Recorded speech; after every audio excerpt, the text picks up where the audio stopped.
Hi, I'm Dennis Wilson.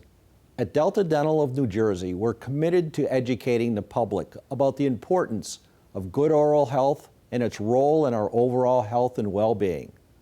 That's why we're proud to support the important healthcare programming produced by the Caucus Educational Corporation and their partners in public television. Funding for this edition of One-on-One with Steve Adubato has been provided by Delta Dental of New Jersey. Everyone deserves a healthy smile. The New Jersey Education Association. Wells Fargo.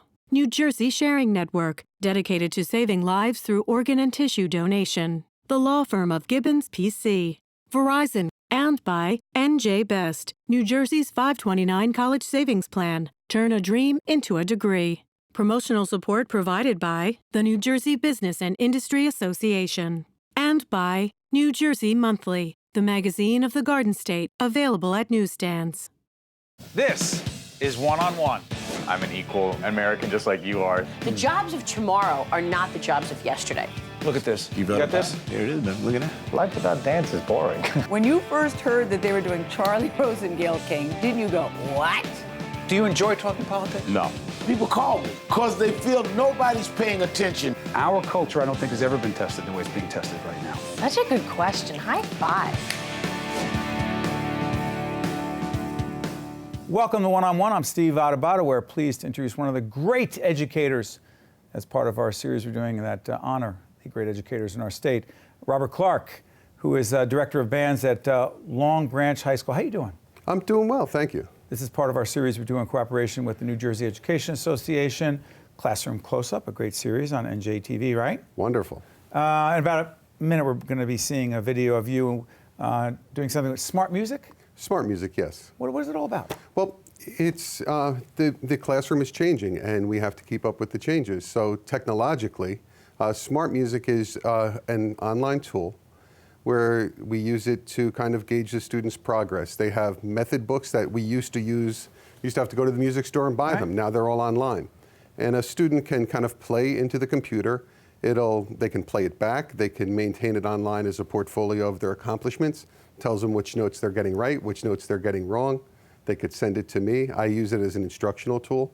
And I'd say about half of my music library is also on smart music. So anything I assign for the band to play, they can access it and use it as a rehearsal. It's exciting. Tool. It's great. You ready to see this video? I'd love to. It helps tell the story from Classroom Close-Up? Yes. Let's take a look at the video.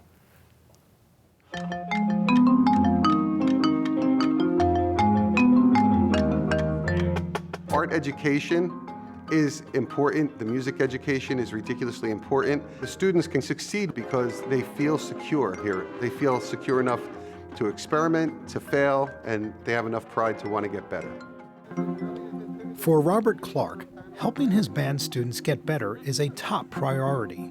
Be careful with your anvil part. You have to listen back so that you line up with the quarter note triplet. Okay. As director of bands at Long Branch High School, Mr. Clark rehearses with the marching band both on and off the field.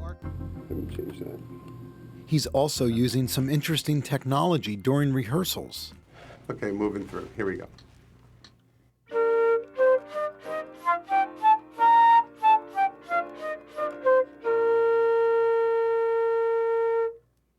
She held it till the end. The software they're using is called Smart Music. With Smart Music, there is immediate feedback. When a student is looking at the screen and a note shows up green because they played it correctly or red because they didn't, that's immediate. But there's other benefits. The fact that they could use Smart Music as a practice tool and slow it down if it's technically difficult, that's a really good thing. With Smart Music, you always have the specific tempo that you have to go off of. So there's no way of us getting off of tempo. And it makes it easier to learn our skills. Okay, so now here's guard staggering out. Robert also uses computer technology to help the marching band develop and practice their routines. With the group, we were just going over one of the videos of Pieware. What you do is you input their show, and there's a computer-generated depiction of what they're supposed to be doing on the field.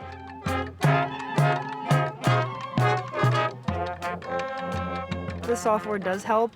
It helps when it comes time for how to get from one spot to another, like for motion, because we can't get that from the pictures. So using the software, you can see, okay, they took this route or a certain path to get to your spot. The pieware for marching band charts, if you're ever really stuck on a chart or you just can't seem to remember them, you could just, watch that video over and over again and, just watch how the charts go into each other, watch your individual dot. In practice this week on Wednesday, we have to make sure that we have a strategy to develop the arch here. Tools like Smart Music have been incredible, and using a program in marching band like pieware, where I could actually give the kids a vocabulary test to see if they understand the language or the latitude and longitude coordinate sheet. That's a change, but I think one of the things it's done is it validated arts as an important part of a music curriculum. Okay, cool. Let's do song 2. It's fascinating stuff. It's good stuff. How long have you been doing this? I've been a public school teacher for 28 years. Still passionate? It's still passionate. Why? Because there's so much out there now. It's an exciting time. I was always excited about being a band director, but I don't think folks understood what we did. And now that kind of education has become a data-driven world, things like Smart Music help me amass data, and it's great when I could walk into somebody without an arts background and show them graphs and pie charts of accomplishment and growth and maintain these online portfolios. It's wonderful. Who are the students, Bob, who actually, I don't know, I want to ask it this way. Is there a typical student who joins the band?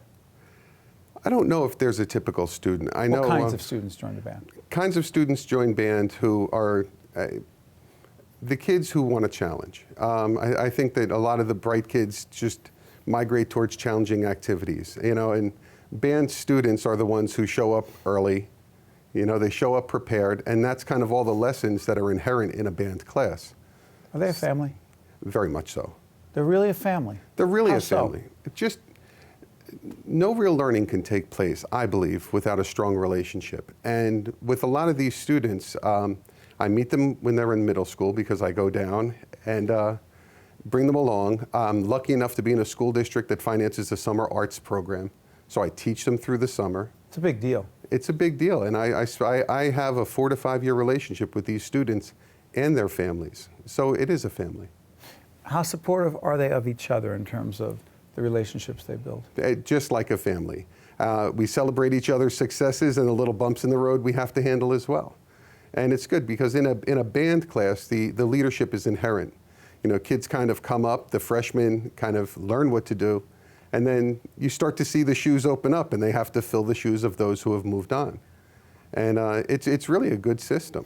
Well, I'm curious about this. How do you believe, or how do you think that young people, the young leaders, because they are, who are in band, are seen by most other kids, most other students in school? And has that changed? No, it hasn't changed in my school. I think it's the culture of the school. Are they respected in your school? Very much so. They're respected, revered. Hey, those kids are in band. That's a good thing. It's a great thing. It has always been that way at Long Branch High School. The arts successes are celebrated with the academic and sports successes equally. And it's great. And let me ask you this, the technology and the fact that you're teaching more and more with this technology, is it making being in band even more interesting? I think it makes band more accessible. Accessible? Smart Music. Long Branch is a high needs district. I think right now in my band program, I have one student who's studying privately. So the fact that I have this and I have after school time where they come in and I could put them on a programmed method book outside of the curriculum, outside of the course. They could come in and they could gauge their own progress, and I could come in and facilitate that. And without the technology, I really didn't have that option before. I'm curious about this. You talked about natural leadership within band, so I want to ask you this. The most significant lesson you've learned about leadership being the band director, for how many years again? At the high school, this is my 18th. Most significant lesson you've learned about leadership is, particularly among young people? is to really be forgiving. Be forgiving. And leadership, because they come to you with all different problems. And you have to let them work through some of those problems so that they could realize their own potential. And I think as long as you create the culture where they could fail a little bit and then build up confidence, they could assume leadership roles. Last question. Public school teachers, the thing you're most proud of in terms of being part of this group of professionals is? And that we offer what we're supposed to be offering, a free and public education. And I teach with some of the strongest people and educators, especially in a high needs district, that you could ever meet. Still love what you do? Absolutely. How many years again you've been doing it? 28. Robert Clark, one of the great public school educators in our state and nation, director of bands, Long Branch High School. Thank you so much, Bob. Thank you.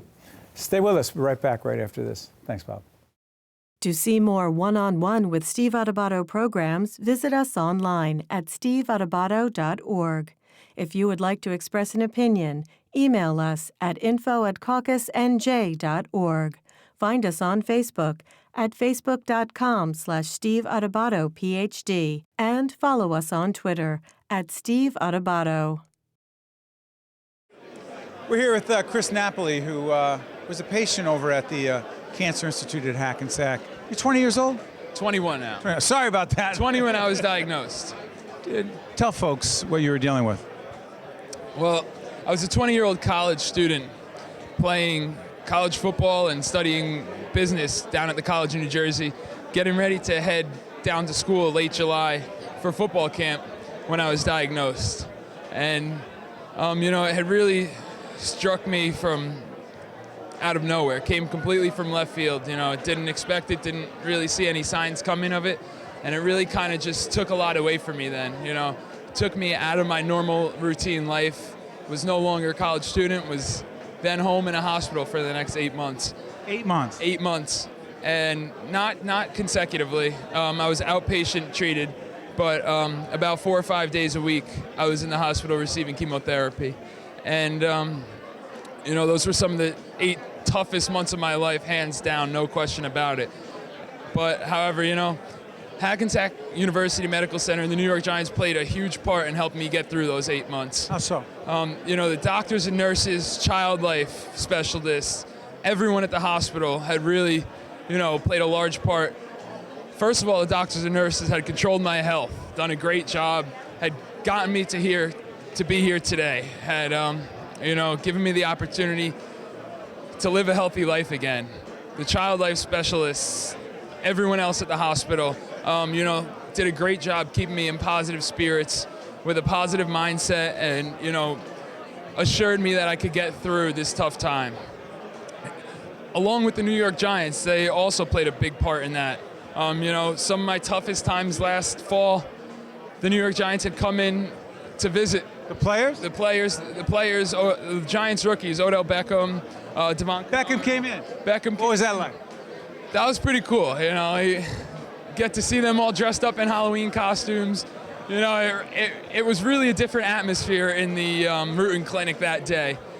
It wasn't every day in the pediatric cancer clinic you see all the patients smiling and all the parents smiling and everyone in such high spirits with such positive vibes going on throughout the day. They knew you were an athlete? They didn't know I was an athlete yet. We had gotten to that point. We had talked about that. But then later on when I had met Eli, he had known I was an athlete. We had talked Eli Manning. Football. Eli Manning, correct. We had talked some football this past summer. He came in, had a nice talk for about 20, 30 minutes. And, it was just really something that meant a lot to me to see that these players take such time out of their day to help people in need, to get... What did it do for you? It really made me feel as if I could conquer anything, Seeing these athletes, people who I looked up to, being a college athlete, looking up to these people my whole life, seeing them come in and offer me well wishes and, telling me inspirational stories and stuff that will help me get through my day really meant a lot. It really, helped me make strides in my treatment and my fight against cancer and has helped me get to where I am today, healthy, in remission, cancer-free, and back as a full-time college student. What message would you send, Chris, to everybody out there watching right now who may be dealing with the folks who are dealing with some pretty tough issues, particularly those connected with cancer, young people in particular? You know, I would like to tell those people out there that you never stop fighting, you know. No matter what goes wrong, there's always a positive you can find in it. And the child life specialists at the hospital, the nurses, the doctors, the New York Giants really helped me find those positives throughout my battle against cancer in the darkest times of my life. You know, it was times when I had to wake up knowing I needed to come to the hospital for treatment, dreaded coming to the hospital. And, you know, people like that had really pushed me through and gotten me to where I am today. So, although they may not be able to be there for everyone, they do a very good job in portraying the fact that there are positives in everyone's fight, in everyone's negative experience. You've actually said it was a blessing. What do you mean by that? What I meant by my cancer experience being a blessing was the lessons I have learned from having everything taken away from me. Having, you know, my college life taken away from me for 8 months and not being able to see my friends, not being able to go out, not being able to do the things I love to do most, not being able to play football, you know, it really was hard to deal with. But it made me realize that there's more important things in life. It made me realize what really matters the most to me, my family, my friends, my health. It made me realize that those little things that you get worked up about all the time really don't mean much. And it made me realize how much I took for granted prior to this, you know. And after my experience, after, you know, looking back on it, I can proudly say that I'm more grateful and more involved in helping find a cure for this awful disease. You a better person? Absolutely better person, I feel. Definitely, you know, before my experience, I never thought I would be standing here doing something like this. Afterwards, I seek the urge to help others. It just is a part of me now, especially kids with similar experiences. It really, you know, being able to relate to them and seeing how tough it is to go through these treatments and these tough times, it really makes me want to help and lend a helping hand and, you know, go out of my way to help others. Congratulations, and keep doing what you're doing. Thanks, Chris. Thank you very much. To see more one-on-one with Steve Adubato programs, visit us online at steveadubato.org. If you would like to express an opinion, email us at info@caucusnj.org. Find us on Facebook at facebook.com/Steve Adubato PhD and follow us on Twitter at Steve Adubato. We're joined by Dr. Chris Grevesen, who is Dean of the School of Graduate Studies at Berkeley College, and also Viomanda Fernandez, Berkeley College MBA student. Good to have you both with us. Thank you. Chris, we're here to talk about the MBA program, which is the first master's program at Berkeley, correct? It is, the MBA management program. Why is that significant? Well, because Berkeley has been excelling in business education for 85 years, and the MBA was really a natural progression in our evolution. We've prepared students for career entry for a long time, and now our students are situated in positions and want career advancement. So it was a logical first graduate program for us. And Viomanda's graduating in June of 2017, right? Yes, that is correct. Why the MBA for you? For me, it was just natural. I've always wanted to finish my degree and continue with my education. For me, it wasn't really a question about getting a master's or not. It was just in what. Really? Yes. And you did Berkeley undergraduate? Yes, I did. You said, you told the producers you were motivated by whom? By my daughter. How old's your daughter? She's going to be 3, 2.5. Hold on. Your daughter motivated you? Yes. How? I actually gave birth a week before I graduated my undergrad. Really? Yes. What was that like? Oh, very, very tiring and exhausting. Right. Yes. But proud? Yes, incredibly proud. But how did what did your daughter have to do with this? Well, I need to provide a better future for her. So I need to brighten up my own future so that she can have a brighter future. So my mom has always taught me that you have to invest in yourself. You have to polish yourself in order to be able to teach better to your children. And I just want to be better for her, because if she sees me being better, she'll be better. And before I come back to you, Chris, is it true that your mom made you write journals as a kid? Yeah, she didn't make us. What do you mean she didn't make us? I mean, she didn't. She just suggested strongly that you wrote a journal. She kept her own journals, and then she just, let us know that we can also keep our journals. Let us know that, we don't have to tell her everything. We can always put it in our journals, something that's private and just for us. And that was just something that was very great for her to do. It taught us confidentiality. It taught us the value of privacy as well, I think. So. I bet you also put your dreams in there as well. Oh, definitely. Chris, let me ask you something. With Viomanda here, I mean, again, I asked you right before we got on the air, why her? Like, why'd you pick her? And you said, because she is talented and brings a lot to the table. But also, she'll be in that first graduating class, right? What does it mean to get an MBA? What's it going to mean for these students, for their futures, potentially? No guarantees of anything. What does it mean, potentially? Well, it means that they're not going to take management for granted, because it's a big responsibility. And today, organizations have very short lifespans, potentially. There's a lot of risk out there. It's a tough environment. We need managers who really have had the benefit of consulting with expert faculty members and being exposed to the art and science of leadership. And we know a lot about leadership now. Describe the curriculum. What are we really talking about here? Well, we're talking about a core of courses in the various functional areas like marketing and strategic management of technology, finance, managerial economics, organizational behavior. Very important advanced course in ethics and governance, stewardship. It's so important today. And as well as a capstone course that integrates it and connects all the dots for students. So. The practicums matter too, right? You're out there doing it. Yes, Describe definitely. Right now it's just, we're starting it off with outlines. There's 3 course of papers that we have to complete by the end of the program. So we just started on the first course of papers. I'm actually about to get ready to start on the second one.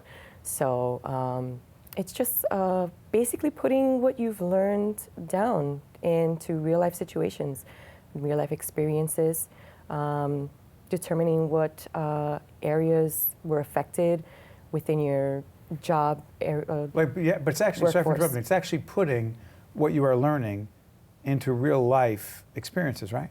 Right, it's to take a scenario from the workplace that you've actually experienced and to apply all of the concepts and theories and analytical tools to that situation. For instance, as someone who's taught leadership at different institutions, I'm always curious about how managers deal with performance problems. So, it's challenging enough just to be a parent, right? Yes. But now you're the manager of a department and you've got a performance problem with one of your people, and he or she's just not getting it done. And there are a whole range of managers and leaders who are uncomfortable confronting someone about a performance problem because they either are uncomfortable with it, they don't like someone not to like them, or they're just so put off by it that they want to be popular and liked by everyone. That's real stuff. Yeah, it is, and people are motivated by different things, and you look at some of the theories that are so ivory tower when you read them in a textbook about valence and instrumentality and things like that, but that has real life application to the situation you just described, and certain things are valuable to certain people, but not to others, and you have to know what motivates someone to perform well, and you have to key on that as a manager. Have you thought about what you would like to do professionally? I eventually would like to own my own business. Be an entrepreneur. Yes. Be out there doing it. Yes. What do you think it takes to be a successful entrepreneur, someone who struggled for 25 plus years trying to do it myself? Teach me. What does it take? Because I struggle every day with it. I mean, I think it takes everything you got, really. I think it takes dedication, it takes ambition, endless ambition. Endless ambition. Endless. I don't think that it's something that, you know, you can just check out of. It's continuous. It's every day. We were joking before about the Bruno Mars song. Yes. We call it the lazy song. It is called the lazy song. Tell everybody who may not know it. He just says today, what does he want to do? He just wants to lay in bed and do nothing, do right? Nothing, yes. Entrepreneurs can't do that. No. That's not in the MBA course, is it? No. You don't have that option. Not at all. Right? Being an entrepreneur. Can you teach that in the MBA course?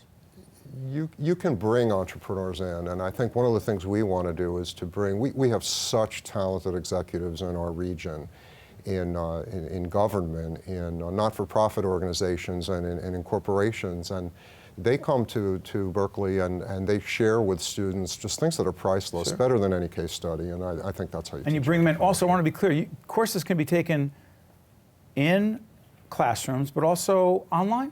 They can be taken online, which is, you know... Or combinations, go ahead. Right, or in combination, talk about that. which is a great way for students to learn about some of the collaborative technologies that are used in the workplace today. Because what do you mean? Well, you think about the amount of time you spend video conferencing and in email and IMing and all these are skills that you can't assume that managers know, and so the online modality is very good for preparing people for the workplace in that way. 30 seconds left. How important is confidence? I think it's very important. You have to be able to know what you want and what you have to offer. You have to be able to know how it is that you're going to get it, regardless of what it is. I think that it's incredibly important to know who you are and where your place is in your life and in the world. And I think that comes with, you know, being confident in yourself, being able just to know what you got. To know what you've got, especially when other people don't think you do. Right. I have a feeling that you're going to be a very successful entrepreneur, and your daughter is going to be very proud of you and you of her. Thank you both very much. Great job. Good luck. Thank you. That was great. Thank you, Steve. One-on-One with Steve Adubato has been a production of the Caucus Educational Corporation, celebrating over 25 years of broadcast excellence. Funding for this edition of One-on-One with Steve Adubato has been provided by Delta Dental of New Jersey, the New Jersey Education Association, Wells Fargo, New Jersey Sharing Network, the law firm of Gibbons PC, Verizon, and by NJ Best. Transportation provided by Airbrook Limousine, serving the metropolitan New York, New Jersey area. Hi, I'm Dennis Wilson, President and CEO of Delta Dental of New Jersey. You probably know that visiting your dentist and daily at-home care are necessary for maintaining good oral health. What you might not know is that your oral health is connected to your overall health. Oral health may impact conditions like diabetes, blood disorders, and heart disease. Regular cleanings and checkups allow your dentist to assess your risk and keep you and your smile healthy.